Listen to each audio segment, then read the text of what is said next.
di proses review essay kontribusi award di LPDP gitu ya. Hmm, Nah, jadi saya dengan Laksamana saya akan mereview salah satu menti. Jadi begini, essay ini memiliki beberapa beberapa kelebihan dan kekurangan. Dan aku tentunya akan meng-highlight kekurangannya agar ini bisa improve. Yang pertama, aku kurang bisa menangkap isu yang dibawa dan kenapa isu ini sangat penting, urgensinya. Nah, kenapa aku kesulitan melihat isu di dalam essay ini yang mau dikontribusikan atau diperbaiki pasca studi? Karena i karena isu yang dibawa itu kurang fokus, begitu. Kurang menjelaskan implikasi kalau isu ini nggak diperbaiki, ya. Oke, jadi kita misalnya essay ini bilang ya, setauku essay ini bilang kalau Indonesia ini bisa maju kalau startupnya maju gitu ya. Cuma ini masih kurang bisa ngena gitu loh. Kenapa harus startup? Nah, jadi isu yang dibawa itu harus benar-benar fokus dan kalau bisa itu dimulai dari hal mikro jelasinnya. Jadi misalkan saya pada suatu hari itu melihat sebuah berita nih, ada banyak sekali startup yang gulung tikar gitu. Mereka bakar duit, pakai duitnya investor, mereka rugi. Terus bubble-nya itu pecah saat ada e-fishery misalnya. E-fishery itu nge-engineer laporan keuangan. Akhirnya para venture capital itu takut untuk invest di ekosistemnya Indonesia. Karena sejak awal ada underlying problem, root causes yang kamu sudah highlight, yaitu startup-startup ini kesulitan untuk mencetak profit misalkan. Jadi mereka mengengineer laporan keuangannya hanya untuk exit misalkan. Nah, ini yang kamu ingin perbaiki karena kalau kelamaan-kelamaan bubble-nya pecah, startup di Indonesia ini makin nggak dipercaya. Akhirnya yang jadi korban ya startup-startup lainnya. Nah, jadi problem itu harus kelihatan dan harus dijelaskan. Ini masukanku yang kedua ya. Why do you care about this issue? Gitu. Nah, sebenarnya ya sah-sah aja kalau kamu sebagai misalnya diceritakan di sini pas masa kecil kamu itu bermimpi besar begitu. Sah-sah aja gitu loh. Tetapi itu nggak menggambarkan kenapa kamu suddenly care about this issue gitu. Kenapa mimpi kamu kerja di Accenture di gedung tinggi itu ada kaitannya dengan Indonesia yang maju. Itu agak sulit untuk di bridging sebenarnya. Kalau emang si reviewer menganalisis secara dekat ya. Kenapa kamu sangat berempati dengan problem di sekitar kamu? Itu yang paling penting sebenarnya. Karena kontribusi itu diawali dengan empati gitu. Nah, masukan saya ketiga, sebentar. Masukan saya ketiga sekali lagi, ini kayaknya masukan saya yang pertama deh. Penjelasan problem statementnya ini terlalu makro, jadi nggak kelihatan gitu. Kalau bisa jelasin kenapa you care about this issue, apa yang kamu encounter di lapangan saat berusaha untuk berkontribusi gitu ya. Karena kalau kamu menjelaskan yang terlalu makro, kembali lagi ke masukan yang pertama ya, we have no power to change something that is so big. Ya let alone kita, wong pejabat aja nggak bisa mengubah kondisi yang terlalu pelik, begitu loh. Sebenarnya award ini diharapkan untuk mengembangkan kontribusinya yang sudah dijalankan, bukan akan sebenarnya. Kalau aku belajar dari mentor-mentor, misalnya founder dari LPDP Telegram, Ustadz Abdul Fakih misalnya. Nah, jadi gitu. Masukanku yang pertama dan kedua. Masukanku yang ketiga. Nah, masukanku yang ketiga adalah kita perlu berhati-hati saat berusaha untuk membranding diri di dalam essay gitu ya. Karena di sini membranding diri, misalnya background kita itu misalkan dalam tanda kutip engineering, jadi secara analytical kita diilhami kemampuan analytical problem solving yang very strong gitu ya. Nah, itu juga harus hati-hati gitu. Karena kalau ini tujuannya untuk nge-proof kalau we deserve Stanford, ini nanti bisa backfire. Karena yang dicari LPDP tentunya orang yang aware sama kekurangan diri mereka. Orang yang bisa melihat gap di lapangan itu mereka butuh apa. Gitu.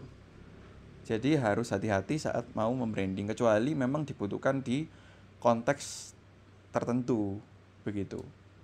Dan kalau mau sih untuk branding ini bisa ditaruh di form isian sebenarnya. Ya. Itu masukan saya yang ketiga. Masukan saya yang keempat adalah, nah sekali lagi ada bagian lagi paragraf yang menyebutkan isu yang terlalu makro. Teknologi driven enterprise itu butuh akses ke skill talent, streamline regulation, strong institutional support. Nah, kita kan nggak lagi mau memperbaiki itu. Kalau memang lagi nggak mau memperbaiki itu, jangan dibahas. Karena itu nanti harus ada burden of proof. Kita harus jelasin kenapa nanti kita bisa berkontribusi ke situ gitu loh. Nah, kalau teman-teman jelasin, misalnya ya, saya punya masalah kelaparan. Kelaparan itu ada 10 faktornya gitu. Ese kalian tuh jadi sangat-sangat ramai begitu. Kita tuh juri tuh jadi nggak tahu kalian tuh mau memperbaiki masalah yang mana, faktor yang mana begitu. Nah, jadi kalau memang nggak mau dikontribusikan, jadi dijadikan faktor kontribusi yang nggak usah disebut. Karena nanti ini cuma jadi filler gitu. Semakin banyak filler, semakin mukok itu bahasa Indonesianya apa ya, kayak mual gitu loh, karena kebanyakan informasi yang harus dijejali ke reviewer. Itu masukan keempat. Masukan kelima adalah hal-hal yang minor, misalkan kayak kalau teman-teman buat startup itu lampirkan juga URL-nya, jadi juri itu bisa ngelihat, oh ini startupnya udah sampai mana sih gitu, untuk melihat potensi diri dari teman-teman tanpa harus kasih tahu, oh startup saya udah begini, tapi URL aja sebenarnya udah cukup. Contohnya saat aku pernah memasukkan URL, juri tuh sampai lihat sampai footer. Kalau teman-teman cek itu di interview saya, dilihat sampai footer itu. Ini footernya kok dibangun tahun 2018 dan ada cabang di Amerika. Kamu perusahaan Amerika kamu ya, kamu bayar pajak ke Amerika. Jadi sedetail itu sih kalau emang juri gitu. Jadi ya kalau bisa ya emang dikasih URL biar jelas, biar nggak jadi perdebatan nanti. Ini startup apa ini kok nggak ada di Google, kan takutnya ditanyain kayak gitu. Kemudian, nah ini aku itu baru ketemu kontribusi your contribution itu di sini. Critical factor dari masalah startup adalah jarangnya talent yang bisa jadi mentor untuk early stage entrepreneurs. Aku baru tahu itu di sini gitu loh. Ini jauh banget gitu loh. Essay-nya panjang banget. Baru tahu kayak landasan di mana kamu bisa jadi kontributor itu di sini. Itu sangat telat menurutku. Karena orang-orang itu sudah terlanjur baca terlalu panjang, ini mana kontribusinya, progresnya sudah sampai mana, problemnya di mana, baru disebut di sini, itu terlalu lambat menurutku. Ya. Jadi harus disebutkan di awal, kamu ini sebenarnya mau jadi apa gitu. Nah, kan aku baru tangkap thriving tech ecosystem ya.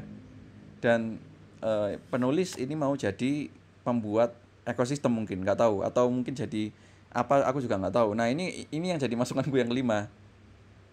Kan kamu sudah menemukan gap ya, gapnya misalnya A. Nah kamu untuk mengatasi gap ini itu selama ini sebagai apa dan ingin jadi apa gitu. Apakah ingin jadi konsultan, jadi menteri kah, atau jadi founder startup yang ngajarin startup, atau jadi NGO, kan banyak caranya gitu.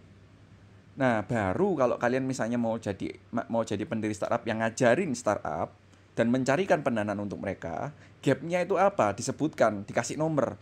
First, I encounter problems in handling misalnya SOP in order to attract investors. I have tried many ways, but I cannot. Misalkan ya, nggak ada venture capital yang tertarik untuk bergabung bersama-sama mendanai list of startups yang aku bina misalkan. Aku bingung nih.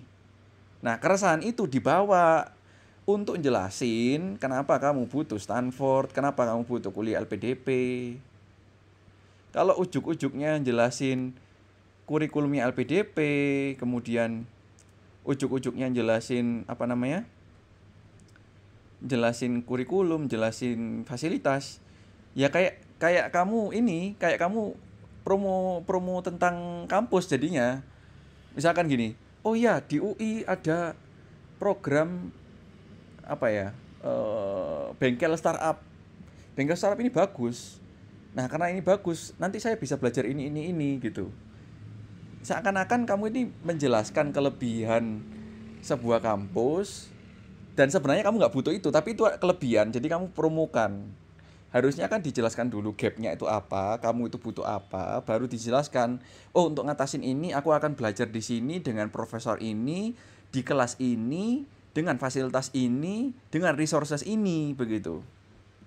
Nah, sayangnya itu aku kesulitan untuk mendapatkannya, entah karena secara diksi itu terlalu sulit, ataukah karena terlalu banyak kalimat yang mungkin secara cohesiveness kurang, aku nggak tahu. Jadi masukanku ada 5, dan aku harap ini bisa juga diterapkan di essay-essay teman-teman yang lain tentang pentingnya problem. Kenapa problem itu penting? Kenapa selama kamu berkontribusi dengan peranmu sekarang itu kamu memiliki masalah, masalahnya bisa diatasi dengan S2, sehingga saat kamu sudah S2 kamu bisa kembali, impact-nya lebih gede. Gitu guys. Jadi itu masukanku. Kalau ada komentar silahkan disampaikan. Kalau ada ketidaksetujuan atau banding silahkan juga dikritik masukan saya. Oke, thank you.